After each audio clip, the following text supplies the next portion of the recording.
साँच्चै भन्नुपर्दा बसन्तपुरको यो ठाउँ निकै नै रमणीय र स्वर्ग, मनलाई आनन्द सन्तुष्टि दिने ठाउँ रहेको छ।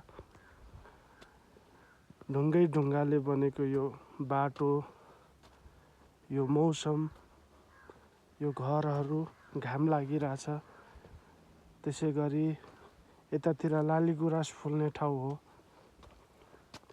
लालीगुराँस पनि फुलिरहेछ यहाँनिर। सिजन त आउन लागिरहेछ, तर पनि अगाडि नै फुलिरहेछ। यस्तो छ मौसम। बसन्तपुर यदि आउँदै हुनुहुन्छ भने यो ठाउँ चाहिँ अवश्य भिजिट गर्नुहोला। एकदम राम्रो ठाउँ छ।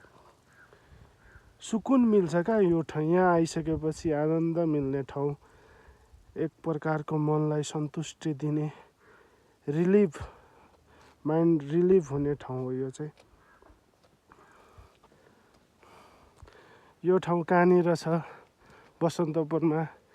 यदि तपाईँहरू यो भिडियो हेर्दै हुनुहुन्छ भने कमेन्ट गर्नुहोला, यो ठाउँ कहाँनिर छ भनेर। लोकेसन म डिएम गरिदिन्छु तपाईँहरूलाई। हस्, थ्याङ्क यू।